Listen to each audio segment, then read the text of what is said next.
প্রিয় বন্ধুরা, সবাই কেমন আছো? রিয়েল থিম ব্লগে তোমাদের সকলকে অনেক ভালোবাসা এবং অনেক স্বাগত। তোমরা যে যেখান থেকেই আমার ভিডিওটা দেখছো সকলেই ভালো থেকো, সুস্থ থেকো এবং সাবধানে থেকো। তো দেখো, আজকে তো মানডে, আজকে তো রাখি পূর্ণিমা। তাই আমার সকল ইউটিউবের ভাই, দাদা এবং বোনেদেরকে আমার তরফ থেকে এবং আমার পরিবারের তরফ থেকে সকলকে জানাই রাখি পূর্ণিমার খুব ভালোবাসা। তোমরা যেমন নিজেদের বোনকে ভালোবাসো, সেরকম সকল মা বোনদের যেমন ভালোবেসো এবং সম্মানও করো। যাকগে, অনেক জ্ঞান দিয়ে ফেললাম। তা সকাল সকাল দেখো, টিফিনে একটুখানি পাঁচমিশালি একটা তরকারি করছি, আর এই সুজি দিয়ে একটুখানি রুটি করব। আমাদের ঘরে না আটার রুটিটা কেউ খেতে চায় না, শুধু একটু ছোটো মেয়েটা একটুখানি খুব ভালো খায়, বিম্বই ভালো খায়। ওই তো আবার ডাল হলে ঠকঠকে করে যদি একটু ডাল থাকে, তাহলে রুটিটা বেশ, আটা রুটি হলে পরে খুব ভালো খায়, পেঁয়াজ দিলে পরে খায়। কিন্তু এছাড়া আটা রুটি কেউ খেতে চায় না। তাই একটুখানি সুজির রুটি হলে ওর বাবাও ভালো খায়, ওদের বাবা, আমিও ভালো খাই, আমার মেয়েরাও ভালো খায়। তো দেখো, একটুখানি এই চচ্চড়িটা বসিয়ে নিয়েছি, একটুখানি মিষ্টি, নুন, হলুদ দিয়ে কোনো রকম একটু কালো জিরা ফোড়ন আর কাঁচা লঙ্কা ফোড়ন দিয়ে মিষ্টি মিষ্টি করে করব। আর একটু গরম গরম রুটি করব। আজকে সকালের জলখাবারটা এই দিয়েই হয়ে যাবে। তা মানডের দিন ভাবছিলাম যে কোথাও থেকে ঘুরে আসি, কিন্তু যা অবস্থা, কি ঘুরতে যাব, মন মেজাজ আর ভালো নেই। শুধু চারিদিকেই শুধু শুনে যাচ্ছি জাস্টিস আর জাস্টিস, জাস্টিস আর সত্যি মেয়েটা যে কবে বিচার পাবে সেটাই ভাবছি। সারা দেশ একটাই শুধু কথা বলছে, এত দেরি কেন হচ্ছে কে জানে, এত দেরি। সত্যি ভগবানের কাছে এটাই প্রার্থনা করব, মেয়েটা তো অকালে চলে গেল বলো। এরকম যেই পরিবারের থেকেই এরকমভাবে যদি যার সন্তান চলে যায়, তাদের বাবা মা বা তাদের পরিবারের এক কী করুণ পরিস্থিতি হয় বলো। আমাদের ফ্যামিলিতেও এরকমভাবে একটা অল্প বয়সে, আমি সেটা বলতে চাই না তোমাদেরকে, কারণ আবার বললে পরে আবার কষ্ট পাবে তারা। হ্যাঁ, যে আমাদেরও পরিবার থেকে এইভাবে একটা মর্মান্তিক ঘটনা, দুর্ঘটনায় সে মারা গিয়েছিল। আমাদেরই এক বোন, হ্যাঁ, আমার বরের, সেও এইভাবে চলে গিয়েছিল। তবে এইভাবে নির্মম হত্যা কেউ করেনি, সে একটা মর্মান্তিক দুর্ঘটনায় সে মারা গিয়েছিল। তো সেটা ব্যাপারটা আলাদা, কিন্তু সেটাও আমরা আজও ভুলতে পারি না।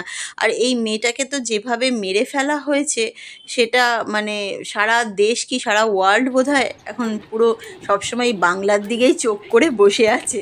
তা যাই হোক, আমার জলখাবারটা দেখো হয়ে গেল, এই কথা বলতে বক বক করতে করতে। আর এদিকে দেখো, বিম্বো লাফাচ্ছে। আমি ওকে সবসময় বলি, স্কিপিং এনে দিয়েছে এই লাফান দড়িটা ওর বাবা। তা আগে একটা দড়ির ছিল, তারপরে এইটা লাইলনের ভালো এনে দিয়েছে। তা গত বছর না বাবলি, আমার নীলাঞ্জনা, ওর ভালো নাম নীলাঞ্জনা, বাবলি ডাক নাম। তা ও স্কুলে ফার্স্ট হয়েছিল স্কিপিং প্রতিযোগিতায়। এবার তাই আমার বিম্বো বলছে আমিও হয়ে দেখাবো। বললাম ঠিক আছে, তুই কর, চেষ্টা কর, নিশ্চয়ই হবি। তা সবসময় বাচ্চাদেরকে উৎসাহ দিতে হয়, তাই না বলো।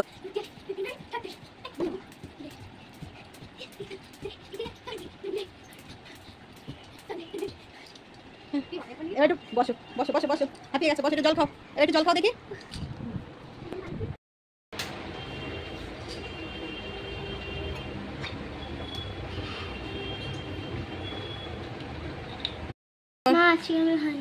হ্যাঁ ঠিক আছে, এখন বসে থাকো, এখন আর করতে হবে না, যাও বিশ্রাম নাও এবার। আর একটু জল খেয়ে নে, আর একটু জল খা। এ দেখো, বিম্বো দুপুরবেলায় আমাকে বলছে, মা আমার না খুব ইচ্ছে করছে রাখি বানাতে। তাই আমি বললাম, দেখ তোর যদি ইচ্ছে করে তাহলে বানা, ঘরে যা আছে সেটাই জোগাড় করে বানা।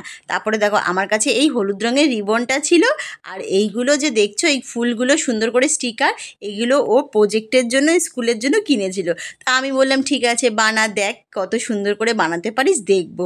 তা দেখো, ও বসে বসে এখন সুন্দর করে বানাচ্ছে, নিজেই কাটছে, নিজেই বানাচ্ছে, আঠা দিয়ে দিয়ে ফেভিকলের আঠা দিয়ে দিয়ে সুন্দর করে বানিয়েছে। দেখো কত সুন্দর রাখি বানিয়েছে। আমি প্রত্যেক বছর রাখি কিনে নিয়ে আসি, এবার আর কিনিনি। তো ওরও যখন উৎসাহ হয়েছে নিজে বানাবে, বানিয়ে দিদিদেরকে পড়াবে, আমাকে পড়াবে, বাবাকে পড়াবে, সারা দুপুর বসে বসে এই রাখিগুলো বানিয়েছে। ওর বানানো শেষ হয়ে গেলে তোমাদেরকে দেখাবো কত সুন্দর করে বানিয়েছে। তারপরে নিজেই বলছে, মা চলো আমি রাখি পড়াই, তুমি ভিডিও বানাও।